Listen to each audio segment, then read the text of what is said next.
Hi, this is Dr. Kessler. This is PUAD630 Analytical Methods. This is our third lecture. Topic is decision making under conditions of uncertainty, and we're going to be covering the first half of chapter 6 in a very few number of slides. Major points we need to appreciate when we dive into this section of the class that we're really trying to understand how to use analytical methods to support decision makers. How do we understand decisions? What are the key elements of decisions that need to be analyzed? We're going to understand this concept of expected monetary value, which is a way of helping us figure out if we have multiple alternatives, which decision might be the optimal decision. We're going to look at how to develop a decision tree, and we're going to look briefly at sensitivity analysis. After I get done with the PowerPoint slides tonight, I'm going to bring up the template for project number, assignment number 3, and I'm going to cover one of the 3 tasks for that assignment. I'm going to try to show you very briefly how to develop a decision tree using Palisade's precision tree software. So, complex decisions. Recognize that, if it's a simple decision like, should I order new pencils or not, we don't need a complex decision model, right? We're out of pencils, we order them, right? But sometimes we get to a point where decisions are more complex, and you'll see examples of that in the readings. You'll see examples when you have to work assignment number 3. And so we recognize that with complex decisions, we usually are faced with multiple alternatives, multiple things to decide upon. We're faced with a variation in terms of the success or the outcomes, how much we get, how much benefit we get from each of the 3 decisions. And we probably are faced with having different probabilities that each of the decisions occur. And so you'll sort of see that in one of your assignment 3 tasks. You're going to be asked to analyze the decision as to whether the emergency management folks should evacuate or not evacuate or partially evacuate in the face of a coming hurricane. Okay, so we'll have 3 decisions, right? Don't evacuate, recommend evacuation, and demand or order evacuation. And so we'll look at those things, and we'll put some costs, because there certainly are costs associated with performing an evacuation. There's personnel costs, and there's communication costs, and there's lots of costs associated with it. And then we have probabilities that the hurricane may or may not hit. It may be a direct hit, it may miss us completely, or it may sort of partially hit us, right? Sort of a partial glance. And so we have to sort of take those factors together, the 3 decisions to evacuate or not, the outcomes, the cost of each decision, how much will we spend if we don't evacuate, how much will we spend if we partially or recommend evacuation, and how much will it cost us to fully evacuate the place, and what are the probabilities that the hurricane's going to hit. And so, if we have those variables, we have all the elements of a complex decision, and being able to use the tools that we learned in this section of the course. Whether that's expected monetary value, which I mentioned briefly, or using a pretty cool little decision tree. So we'll sort of talk about that. By using the formal framework for analyzing decision problems that involve uncertainty, we can really reduce the complexity of the decision because we sort of structure it. We can use a quantitative approach, not a hard or heavy math, but we can use a quantitative approach to help select the optimal alternative. And we can also engage in what-if analysis. Well, what if the probabilities change of this hurricane? What if the likelihood that it's going to strike goes up or goes down? What happens to my initial decision?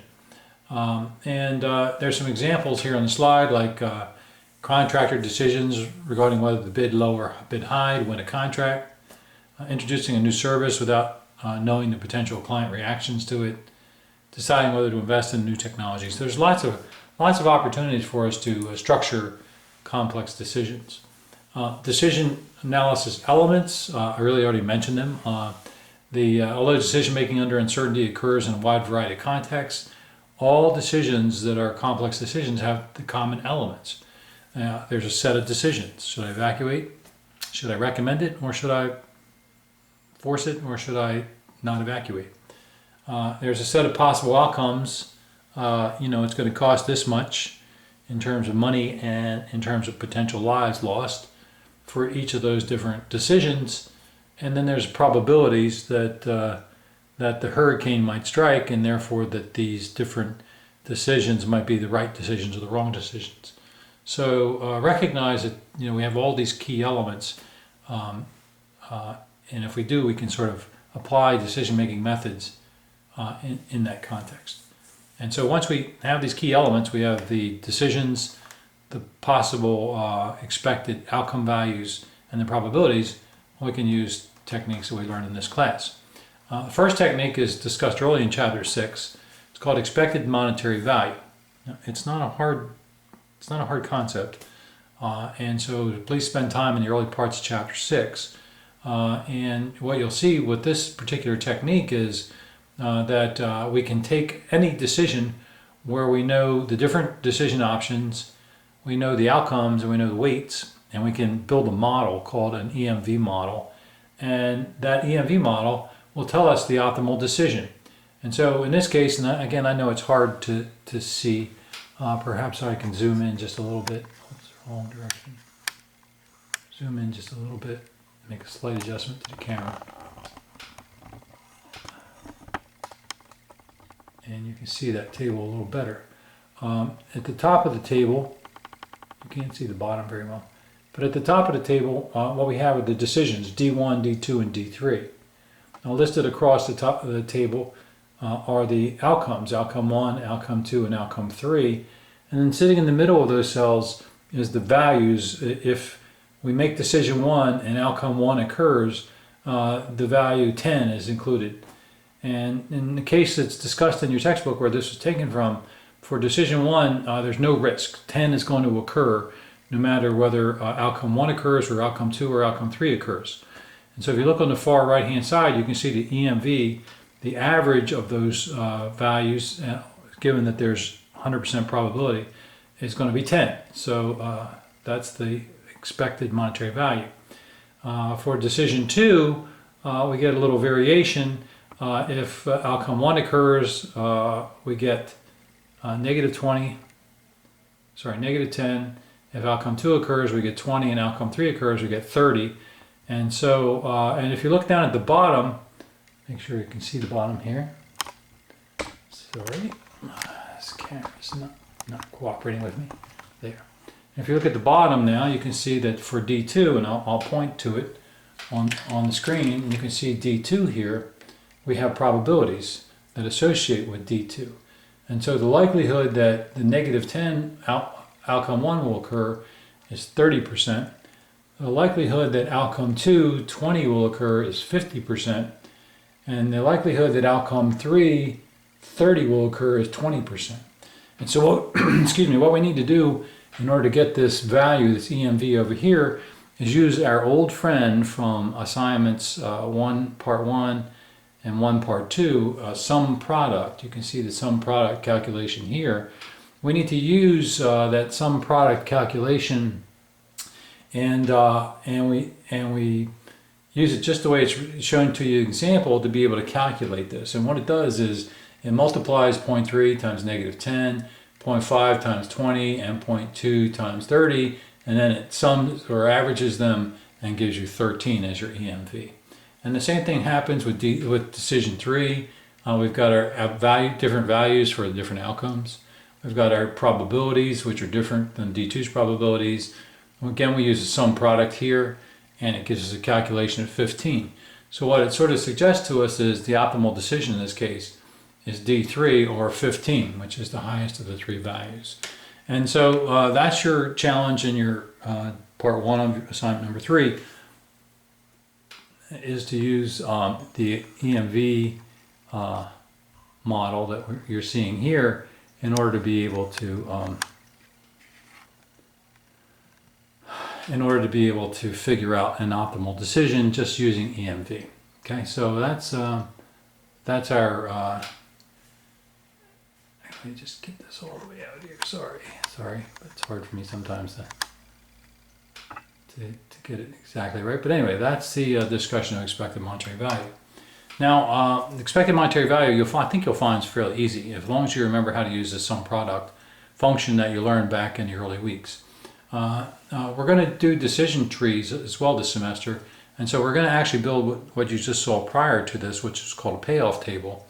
And in prior semesters, I've made the students, for the second half of assignment 3, actually build the payoff table themselves. But this semester, I've taken a whole new approach. This is the new and improved Dr. Kessler that caused so many students grief that I'm going to give you the payoff table for part 2 of your assignment. But what I am going to ask you to do is to use Palisades decision tree to produce a decision tree for the payoff table in part 2 of the assignment. So I just want to go over very briefly some details about decision trees, and then actually we'll bring up a spreadsheet and I will create certain parts of the decision tree and let you see how it needs to be done. Okay, so let me just make sure, let me get my camera set just right there. Let me get it a little more inbound there, larger here. Okay, so it's drifting back up just a tiny bit. Okay, so I'm going to leave it as is here. Okay, so let's talk about decision trees. Making difficult decisions in the face of uncertainty is really, as this thing says, some of the hardest decision-making problems we know. And we sort of talked about it so far. Decision trees allow us to structure our decisions, our payoff tables visually, so we can actually see the little mapping with little branches and spokes, and be able to sort of look and understand visually the decision path. And so it also enables us to calculate an expected value, an EVM, just like we did in the prior problem, but the decision tree tools will calculate the values for you. And it lets us select the path that has the highest expected value. Recognize that a decision tree is a flow diagram. It shows the logical structure of a problem. There are 4 pieces to a decision tree, and I'll go over these in a second. One is the starting point, which is a square box, right? That's your decision. And so you have to make a decision and you have multiple alternatives. The chance nodes are the intervening decision pathways, right? So if we have 6 possible alternatives, after our square box, we're going to see 6 of these chance nodes or circles. If we have 3 decisions after our square box, we're going to see 3 circles. And then for each of the circles, each of the pathways we're going to follow, as I mentioned to you earlier, we need to know the dollar value, or the value if we follow the particular pathway, and we need to know the probability of achieving that dollar value along the pathway. So we still need to know the decisions that need to be made, we need to know the outcomes that could occur, and we need to know the probabilities for each of those outcomes.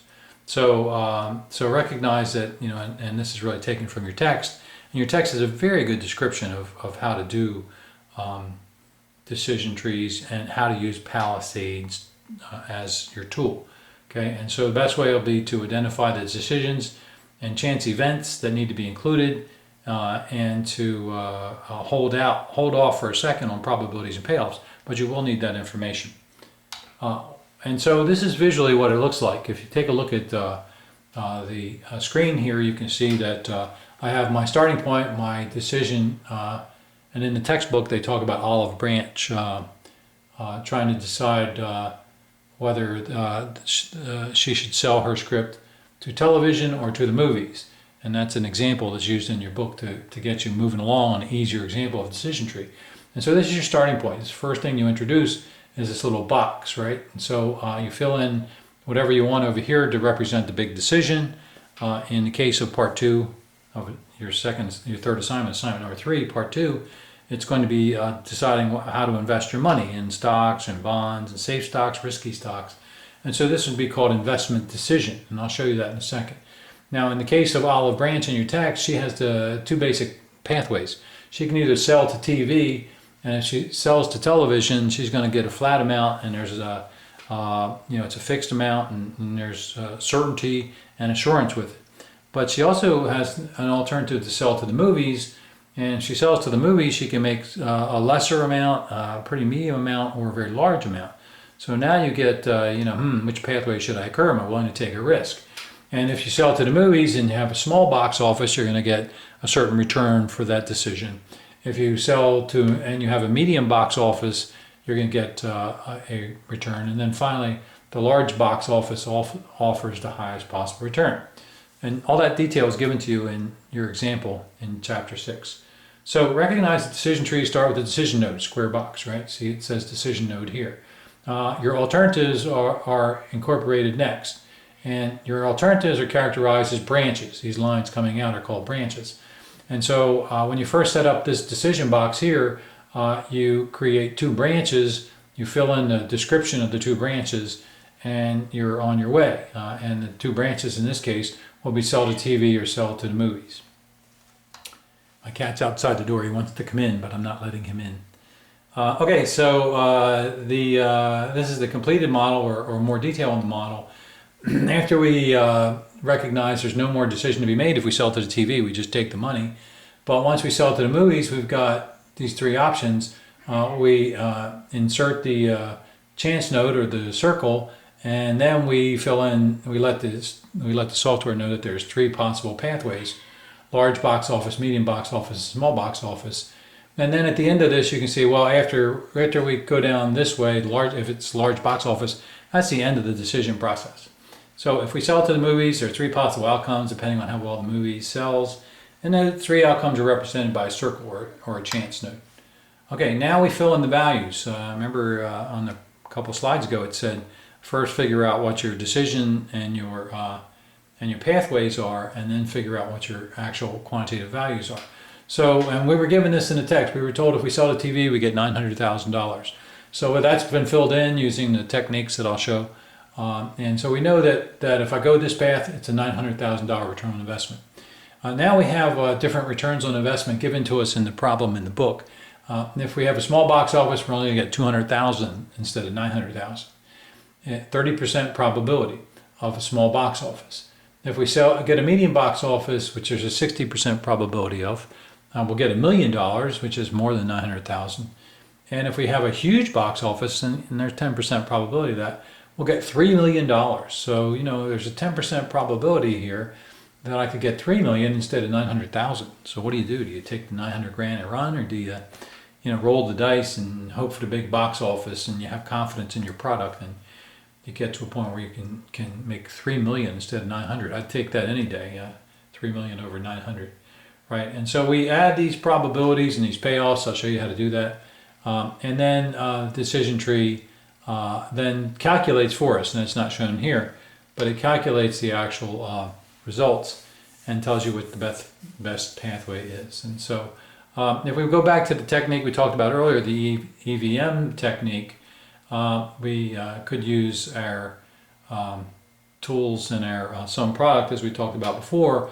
And what we would learn by calculating the different, multiplying the probability times the value, is that the expected value of selling to the movies is 960,000.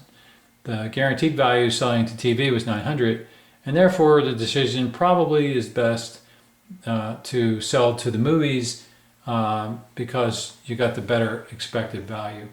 But there is risk, there's risk that you could get a lot less. Okay, and just recognize, as I mentioned, that once you finish putting in all the values in the decision tree, it comes back and says 960,000 you get by using the sell to movies versus the 900,000. So it gives you this true and this false. And so the true path is, it's telling you that's the way you should go for $960 estimated value. So Precision Tree is a very useful tool. It actually punches in the expected, the EMV values for you. Now, just like we did in cost-benefit analysis in assignment 2, we really have to do sensitivity analysis on our decision, because we have to make sure, well, what if we're off? What if we're off in terms of how much we'll get for selling the script to the movies?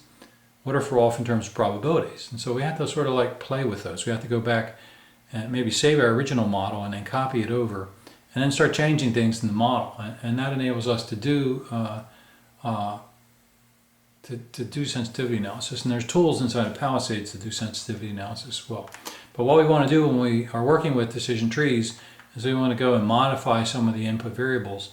And then as we modify the input variables, see if the decision changes. How far can you change the values, the numbers, the expected outcomes before the decision switches back? Or how far can you change the probability ratio across the three options before the decision shifts back to sell it to TV? And that's what sensitivity analysis is all about. So what we talked about a little bit tonight is how to understand decisions, basic decision analysis elements. That would be your decisions, your outcomes, and your probabilities. How to calculate expected monetary value by taking and weighing the decision times the outcome times the probability and averaging across all the possible outcomes, and you get your expected monetary value.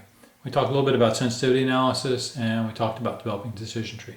So now what I'm going to do is I'm going to shift out of the slides, and I'm going to bring up the template you're going to get on Sakai for assignment number 3. So let me switch out of here. I'm going to bring up the template. It's going to go like this. You're going to have it downloaded onto your computer if you're using non-Macintosh. You're going to click on the template and open it, as this is doing. You're going to go to part number 2, the decision tree, and you're going to see a bunch of data that you're being given by Dr. Kessler. Recognized last semester and all prior semesters, and I've taught this for many years, had to make this table up themselves. So consider yourselves in a good position here. I increased the taskings in another part of this assignment, but for this part, you should be grateful that you don't have to create this. Now, what we have is a decision to invest $10,000 at a 3% risk-free rate of return. And what you can see is we have 6 different decisions. So we put all the funds in a risk-free account. So we put half in a risk-free account and half in safe stocks. So we put all funds in safe stocks. So we put half in a risk-free account and half in risky stocks. So we put all funds in risky stocks. So we put half in a safe stock and half in a risky stock. And so those are all completely different options and alternatives. And so you were given some values that were calculated by me. This is called a payoff table. And so based on some of the information given in the problem assignment, we learned that if we put everything in a risk-free account, no matter what the probabilities are, we're going to get $300 regardless of the probabilities. And so that equates on the example we just saw to the selling the script to TV. We know what we're going to get, and it's going to be $300, and that's your expected monetary value. But we now need to calculate with $10,000 to invest at 3%. What the expected rates might be from these other combinations of investments, and you're going to have to develop the decision tree for this. So you can see that if we put half of our stock in a risk-free account, which means it's a safe stock return, and half in a safe stock return, we're going to see probabilities here that are 6%, 8%, and 10%, and a very low risk. Okay, so you can see the values have been calculated for you at if the outcome is 6%, if the return is 6%, we get $450. If the return is 8%, we get $550, and if the return is 10%, we get $650. And we can see that same thing repeat itself all the way across the table. When it's 6, it's $450. When it's 8, it's $550, and when it's 10, it's $650. And those numbers are again developed based on the fact that we're using safe stock return percentages here. If we put all of our funds in a safe stock account, we can see that we have some risk as well. Again, we have the safe stock returns. So again, we're looking at 600 for 6% return. We're looking at 800 if we get an 8% return, and we're looking at 1,000 if we get a 10% return. And those numbers repeat themselves across the table. Okay, so you can see this. You can see what it looks like. In order to, and it goes down and on, so you don't really have to worry so much about how they were calculated. But what you do need to do is be able to figure out how to build a decision tree for this particular decision table. And it's no easy task, I can tell you. And so what we need to know first is how many decisions do we have. And if you look at this, you can see that there's 6 decisions, right? And so we know that when we come into building our decision tree, we're going to have to, at that first square, have 6 branches, six of those pathways coming out of our first box. So I'm going to go down here and begin to, and as I tell you in the instructions to the assignment, you should print that table you just saw, and I have mine printed. You can sort of see, in order for me to work with this, I'll hold this up to the camera, I printed it out, right? I went to my computer and I printed out exactly what you see here on the screen so that I could actually be able to figure out when I start to use decision tree Palisades, what I need to do for each of these 6 pathways, right? So I come to this point, now I haven't started Palisades yet. And so once you open up Excel, you have to go to your software after Excel is open and click on Palisades Precision Tree. Now I have my icon, I don't know if you can see that. My icon is located right down on my taskbar. So I'm going to click on Palisades. It's going to take a second up here, and it's going to produce the add-ins tab up here, and it's going to, in a second, give me a toolbar for Precision Tree. So you can see it gave me the Precision Tree logo. I click on OK, and now I have my Precision Tree toolbar up here. And this is described very well in your text too. So be sure to keep that text handy when you're doing this. So I want to start a decision tree, so I go to Decision Tree here, and I click on Decision Tree, and it wants to know where I want it to be located, and I'm going to locate it there. So that's where I have my cursor. So now it wants to have a name for the decision tree, and so you can type in your name. So I might type in investment decision, or whatever you like. Type in whatever name you like. Okay, so now the investment decision and the first end node is located here, but that's not what I want. I don't want that end node to be there, so I need to change that node. So I come back and I just click on that triangle. You see the little hand, and I click on the triangle, and what I really want is a square box, because I learned in my book and my other example that a square box is the starting point. It's the decision that needs to be made, right?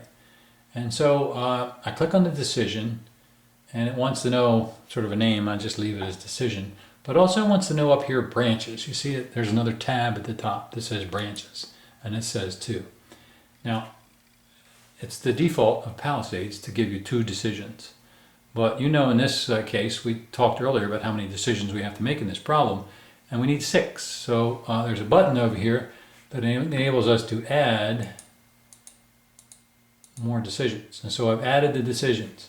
The next thing I need to do is I need to change the names, because I don't like branch 1, right? So the first case, I will call this all funds risk-free, all funds in a risk-free account. Now, I've got this thing printed out. So when I paused there for a second, you didn't hear me talking. It's because I was looking at my printout to see what the first name should be for that very first decision. Then I come to my second decision, and I, again, using the chart that's up here on the side here, I type in half risk-free / half safe stock. Right? I can abbreviate if I want, and so on. Now I'm not going to do all these, but you sort of get the idea. Now recognize that the all funds risk-free, we talked about that in the table, and we noted that the value of that was going to be 300 if we go that route. But the rest of these we can't make decisions about because the values change depending on the risk. So we're going to have to break the subsequent decisions down into more parts. So I'm going to leave that like that. I'm going to leave the rest of these at 0, and I'm going to click OK. I really should fix branch 3 through 6 like you will when you do this, but I'm not going to do that right now. And when I do that, I get a series of branches, and the series of branches now are 6 in number, and the first 2 have the names I typed in, and the other 4 don't. Okay, notice also that all funds risk-free gives me a 300% return. It's 100% probability because I left it with an end node, and I typed in 300, so I know that I'm going to get $300 if I go that path. Now right now, since I haven't typed anything in these other pathways, they're all 0, and therefore Palisades has told me that this is the way to go, because I'm going to get $300 instead of $0. But that might change. It might change when I start to enter the other values. So again, I'll just hold up a piece of notepaper that I did before I just going to do this presentation, and I hope you can see it. It's just a piece of paper. But if you can see here, I took D2, decision 2, and I noted that it was a 6%, an 8%, and a 10% difference in that decision, and that if it's 6%, I get 450, and I remember I got that from the table. If it's 8%, I got it 550, and if it's 10%, I get $650. And also in that table were the probabilities. You see these probabilities here? So I pulled the probabilities off of 25, 50, 25, which were in that table. And this is the second decision, half risk-free and half safe. So if I come over and I click on this triangle here, I can continue along the way. I can create a chance node. This is where I create my chances. Now notice that it says branches up here are 2. I need 3 because I said to you earlier there's a 6%, an 8%, and a 10% outcome, and so I need to add a branch here, and so I go and I add the branch. I will rename the first branch 6%. I'll rename the second branch 8%, and I'll rename the third branch 10%. Got that from the chart, right? The probabilities over here say 50-50. Well, that's not right. If you look up on that chart, I can't show it to you now because it's scrolled up. But I wrote down the probabilities, and I noted that the probability of 6% was 25%. The probability of 8% was 50%. And the probability of 10% return was 25%. And I noted that if for decision 2, that if it's 6%, I'm going to get $450. If it's 8%, I'm going to get $550. And if it's 10%, I'm going to get $650. And that's all I need. I click on this, and I've got the second branch of this done. And so you can sort of see that now this guy is worth $550 to me. Once it did remember the sum product that we did earlier in the example? This pathway is worth $550, which is better than the 300. So now notice that this one is true, and this one is now switched from true to false, and that's what Palisades does for you. Okay, so I'm going to stop here, and I'm going to let you finish this out. I basically completed 2 of the branches for you. Now note that when you stare at the payoff table that's sitting above in this spreadsheet, you're going to notice that there's 3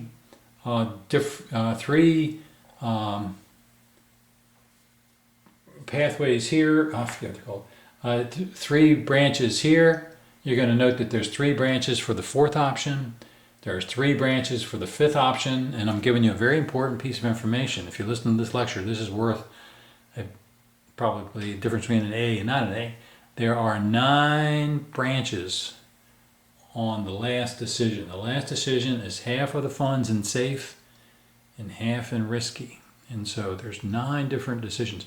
So again, spend a lot of time looking at the payoff table that I've given you and making sure that you understand when there are 3 decisions, what are the payoffs and what are the probabilities, and recognize that for the very last row that there's a different payoff and a different probability for all 9 of the combinations across that payoff table. It's very important. So if you have 3 branches here, 3 branches here, 3 branches here, and 9 branches here, you're going to have a very nice decision tree. So that's all I wanted to share with you. I wanted to give you a brief overview. Never done this before, and students have been jumping out windows in tall buildings and screaming on the way down, and I don't want you to do that. So I hope this is helpful to you. It's the end of lecture number 3. I'll see you again in the next lecture.